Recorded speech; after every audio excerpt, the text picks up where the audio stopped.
Have you ever heard of hypercortisolism? What is it? How common is it? How do you make the diagnosis and treat it? Well, today we have two guests who have lived through it and will share their experiences. But I'm Dr. Steve Edelman. My good friend and colleague, Dr. Jeremy Pettis, is not here today. This is the Taking Control of Your Diabetes podcast. We're both endocrinologists at UCSD. We work at TCOID, and we do various topics on different areas of diabetes and related conditions. So I'm going to jump into it right away and just talk a little bit about hypercortisolism, and then we'll introduce you to our two guests today. Well, we know that steroids are stress hormones, and they're used to treat serious conditions like asthma and cancer. Things like cortisol, that's a type of steroid. But typically, they're only used for a finite period of time.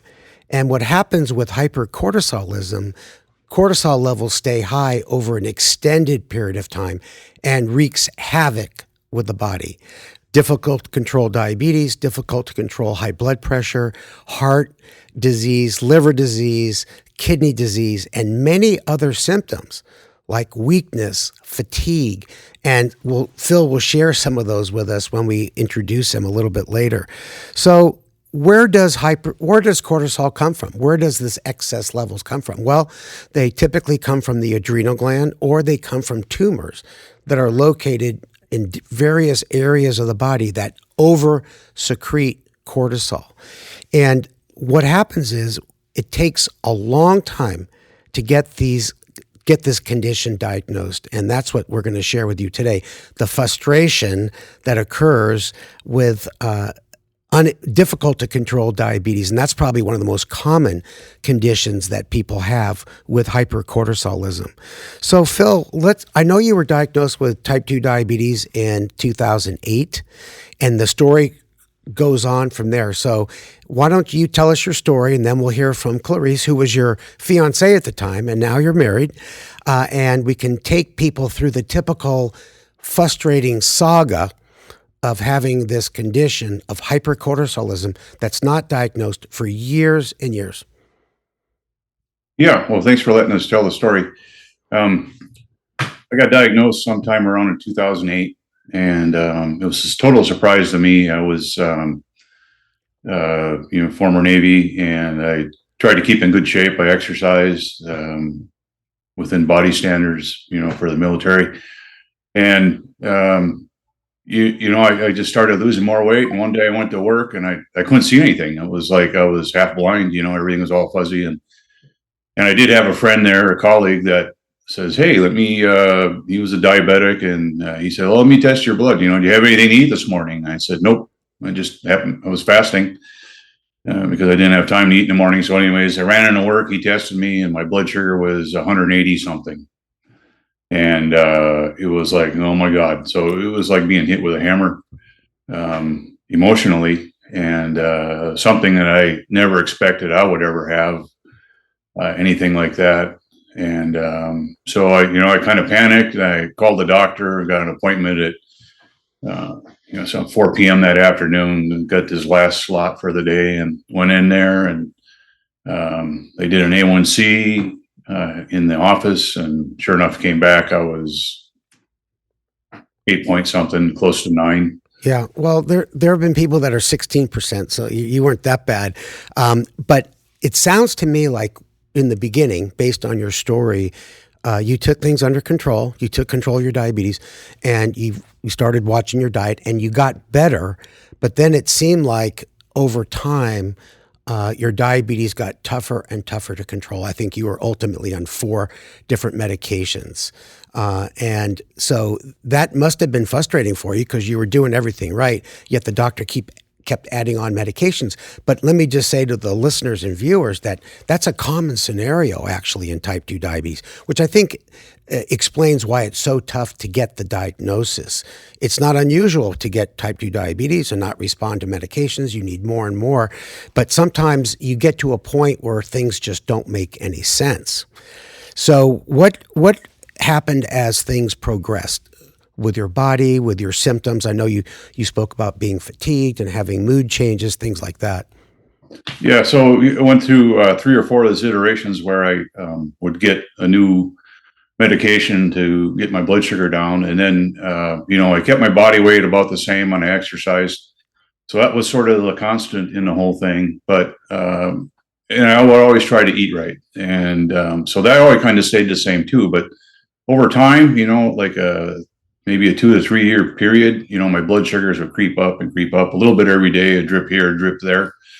And then it got to the point where, my A1C went up. So the doctor said, well, we'll have to add another medication. So, and that happened 3 extra times after the initial diagnosis. And as time went by, I could tell I was getting more tired, and I didn't have energy. And when all this started, I was managing vacation rentals. I was working full time at the nuclear power plant. I was the scout master for 13 years, as coaching, my kids' sports, all kinds of stuff. I was just busy, busy, busy. And then, when I got called to active duty, recalled to active duty Navy, and, there was the stress of living away from the kids and home. And then, the stress of working a lot with the military, long hours, stressful hours, and then throw a divorce in on top of that. And I was overwhelmed. I remember coming home and laying on the couch, turn the news on, and I was so tired. I look at the kitchen thinking, oh, hey, there's a nice roast beef sandwich in there. And I was just too tired to get up and go eat it. I would just lay on the couch and fall asleep there, and then wake up in the morning. And so that was, and I recognized that was going on. And, I went to the Navy doctor, and they really didn't have any answers. We tried testosterone shots first, and then a sleep study. And then that came up with sleep apnea. And then from there, everything was kind of back to normal. It was tired, fatigued, and then, add another medication. And then until finally I got in touch with Dr. Combs, and she started doing some testing. Dr. Combs, you mean your fiance at the time? Mm-hmm. Is that right? Yeah, he came to me for lifestyle medicine because he thought he had another one of his providers suggest he try a whole food plant-based diet to get, his blood sugars under control. And so we did. I literally cleaned out his cupboards for him and got him on a very strict whole food plant-based diet, and his sugars were not improving. Here's a man that's exercising, etc. Now, isn't there rules you're not supposed to date your patients? Yeah, right. Well, you know what? When the stars are aligned, the stars are aligned. And I would say, thank goodness, Phil, that you met Cherese, because she helped get the diagnosis. Well, tell us a little bit about what you were thinking and why you got him to a specialist that actually did the ultimate test that made the diagnosis. Yeah. So you were asking a little bit about his symptoms. As you're aware, Cushing's has multiple symptoms, and no two patients present alike, and it is difficult to often diagnose. So I'm looking at this thin, muscular man, but then I'm hearing his history, and I'm looking at him, and his arms are thin, but he has no body fat. He's got this little hump fat pad behind his neck. His face is a little more round than somebody who's eating so well and moving. And then he's telling me he hasn't slept since 2008. Like, he never got REM sleep. He was chronically fatigued. He'd get up in the morning, have a cup of coffee, and need a nap. And I'm like, this isn't right. And sometimes he was taking 3 and 4 naps a day. So profound sleep disorder. The CPAP machine wasn't making any difference. And as many people who deal with sleep apnea know, once you get treatment, you usually feel amazing. So clearly that wasn't the root cause of the fatigue. He had kidney stones. He had bone pain. He had irritability, severe anxiety. This man, leader of men, brilliant, highly educated. And he was just a stress bomb inside, although he never let anyone see it. being close to him, I got to know. So he had multiple symptoms and things pointing in this direction, in addition to these escalating blood sugars, and nothing was working. So I actually said, let's order some extra labs. And I actually worked him up for latent autoimmune diabetes of adulthood, because I thought, well, maybe this is 1.5 and we need some insulin. And that was negative. And so I came home and I looked at him and I said, I think you're hypercortisol. And he says, well, I know I am. I haven't slept since 2008. And I was like, what? So it's the old adage, if you listen to your patient long enough, they'll tell you what's wrong. He knew, but he didn't know he knew. So, Cherese, some of the things that you're talking about are the classic, what we call signs and symptoms of hypercortisolism.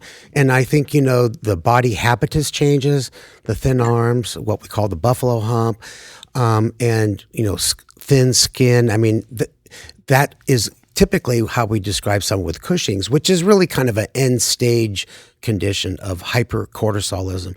But the hypercortisolism that we see quite frequently is higher than normal, but not through the roof levels, but it's chronic and leading to all the symptoms that Phil was having. Here's a guy who's in the military, super active, and even despite 4 medications, his blood sugar is 200 to 300. And I should mention this Catalyst study just briefly, that it was a study where they looked at people in diabetes clinics, people with type 2 diabetes who were on 3 or more medications a day, diabetes medications, who still had an elevated A1C. Just what Phil was going through. And when they did the test that we'll describe in a second, it turned out that a quarter of them, 1/4, had some evidence of hypercortisolism. So it's more common than we thought, and it could evade diagnosis by especially people living with it, but also by healthcare professionals that really haven't been educated on it much. And it can be easily mixed. A lot of people are accused of being non-compliant with their medications, or they're accused of being crazy. They're sent to a psychiatrist. So it is a frustrating condition for sure. And certainly thank you ahead of time for sharing your experience with us. So we should talk about the main way we get this diagnosed. So tell us how you got Phil diagnosed. So I actually ordered the labs for him because I'm board certified in lifestyle medicine, and this wasn't fitting the picture, and I knew what it was. So I wrote up the labs and sent him in, and he was grossly positive. So there's a special test that's kind of definitive. He met all the criteria for me to run that test, which was uncontrolled blood sugars and all the symptoms that I just previously discussed. And so he took, we had a cortisol level drawn. Can I explain the test a little bit more? Yes, go in detail? for it. Yeah, it's a classic test. It's called the 1 milligram overnight dexamethasone suppression test. So basically, I won't get into the exact details, but it's fairly easy. You take 1 milligram of dexamethasone. It's 1 pill. You take it around 11 o'clock at night, and then you go in the morning and they measure your cortisol level. And when you take dexamethasone, it's another steroid. It should suppress a healthy adrenal gland from secreting excess steroids, including cortisol. So normally the cortisol level should be suppressed in the morning. And then you ordered for Phil the cortisol level, which was way above normal, which tells you that Phil had hypercortisolism. And then the next stage, of course, would be to find out the source of where the cortisol level is coming from. And how was that story with Phil?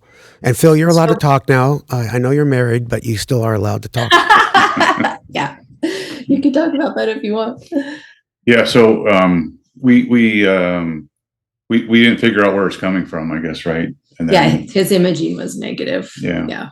And then it's still a mystery where it's coming from. Not really.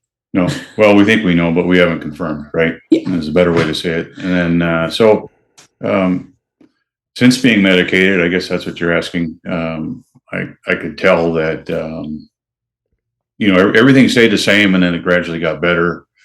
And I'm not sleeping as much. I sleep better at night. In fact, I had REM sleep last night, and for the last couple of months. I mean, it was amazing because for years and years and years, I haven't had any REM sleep. I never dreamed, and all of a sudden that's all coming back.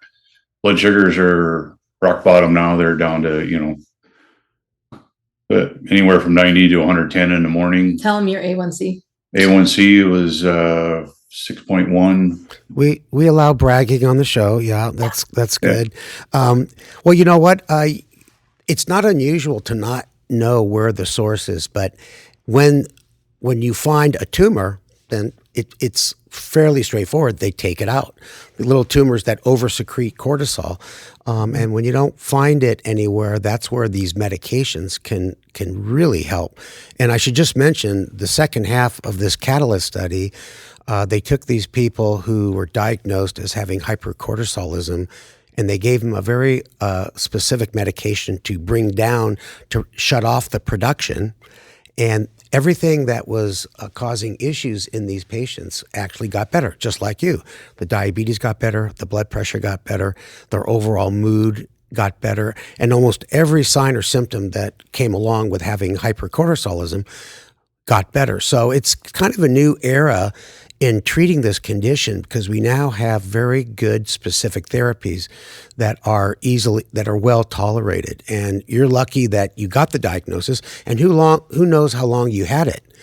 You may have had it for 5 years, even longer. And that because your symptoms were pretty severe by the time Cherese finally made the diagnosis. And so how long have you been on this therapy? Maybe going on like a year now, I think. Yeah. And so the medications you're on, are you on, were you able to reduce your diabetes medications or your blood pressure medications, for example? Yeah, both. So I went from 4 medications for diabetes down to, like a metformin twice a day. Yeah, that's awesome. And sounds like you got your energy back and your strength back. And I don't know, Cherese, is the body habitus issues, the thin arms, has that gotten better as well? Yeah, I have noticed it's not fair, but he does look like a trained athlete with no effort. It's kind of, his muscle mass has increased and yeah. Well, you know what? You I applaud you for hanging in there with him as his fiance, now married to him, getting the proper therapy. And I think it's important to talk about this a little bit as we get near the end, is some reflections and lessons that you two went through that could possibly help other people listening and watching today's podcast. A condition that is invisible or hard to pick up, slowly progressive, and hiding behind the diagnosis of type 2 diabetes. So what are some of your thoughts for both of you on this? I am so glad that you brought that up, because as a family medicine and lifestyle medicine provider, I have had patients. I've had to advocate for patients to get the workup that they need. It's getting better, but I've had patients for years with these symptoms, even finding the tumor as an incidental finding on imaging, and they have the symptoms before they progress, and the insurance company denying further workup because their labs were quote unquote normal. And yet I had a symptomatic person with an imaging finding. So the take home from that is, if you have these symptoms, talk to your provider. If your provider doesn't seem to understand it, there are resources. Reach out to endocrinology, reach out to someone that understands hypercortisol, get online. There's more information out there. There's symptom checklists you can complete. And sometimes you have to be your own best advocate. And in Phil's case, he tried, but he was sent to psychiatry from his provider because of the anxiety piece, et cetera. And really the root cause was this hypercortisol. So don't despair. Sometimes you have to be your own best advocate. That's just how it goes down. But if you are struggling and you know that you are following all the rules, the exercise, the diet, and it's not adding up, and you've done a symptom checklist and you're like, this is me, get someone to listen to you. Absolutely. Yeah, I love that statement. You have to be your own best advocate because when I founded TCOID only 30 years ago, I had 3 themes, and one of them was you have to be your own best advocate, be smart and be persistent, and take control of your diabetes. So I think, just to sort of summarize, I think your story is pretty classic, where you developed type 2 diabetes. I'm not sure if it runs in your family or not, but you developed it. It could have been caused by excess cortisol at that time, but you just don't know. It's a pretty common genetic condition.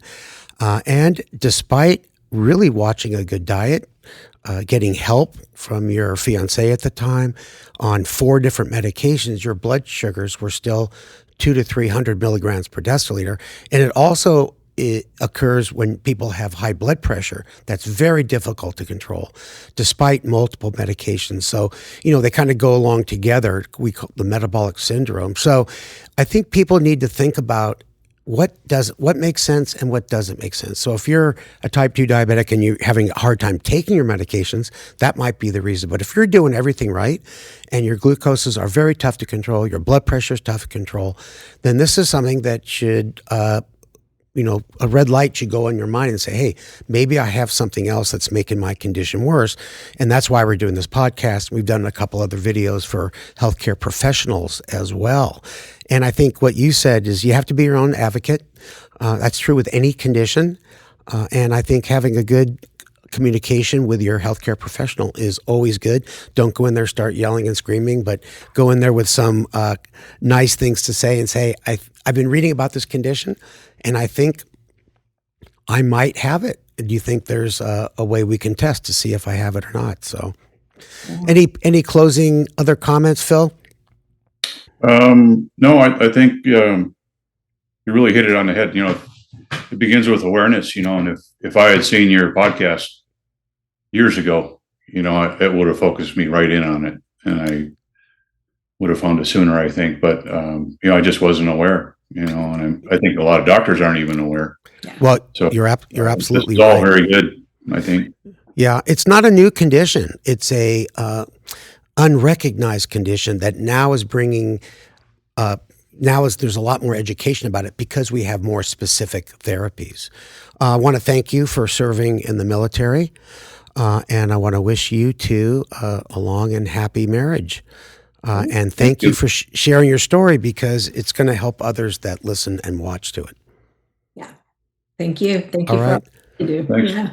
All right. For all of you viewers and listeners out there, make sure that you like us, you follow us, send your questions in comments. We will answer all of them.